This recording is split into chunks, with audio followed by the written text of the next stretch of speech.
झटपट पटापट लक्ष्मी जी घर के अंदर प्रसन्न होके अंदर आएंगी घर के पटापट। झटपट पटापट लक्ष्मी जी घर के अंदर प्रसन्न होके अंदर आएंगी घर के पटापट। नाचतो सगळं विसरून पोरी बघता थांबून, निळा पिवळा लाल लाल रांगोळी काढतो वाकून।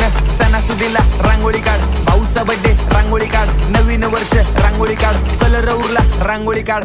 उभी लाईन, आडवी लाईन, तिरपी लाईन, वाकडी लाईन, फुल काढ, चिमणी काढ, हत्ती चुकला पुसून काढ। सगळ्यांनी इकडे लक्ष द्यायचं आहे, टेन्शन घ्यायचं नाही, डान्स करत राहायचा। सासूबाई चिडणार आहेत, घाबरायचं नाही, वाईप करत राहायचे आणि सोबत म्हणायचं झटपट पटापट लक्ष्मी जी घर के अंदर प्रसन्न होके अंदर आएंगी घर के पटापट। झटपट पटापट लक्ष्मी जी घर के अंदर प्रसन्न होके अंदर आएंगी घर के पटापट। पाटापुढे ताटापुढे देवापुढे मागे पुढे सगळीकडे चोहीकडे आम्ही खातो बटाटेवडे, पाटापुढे ताटापुढे देवा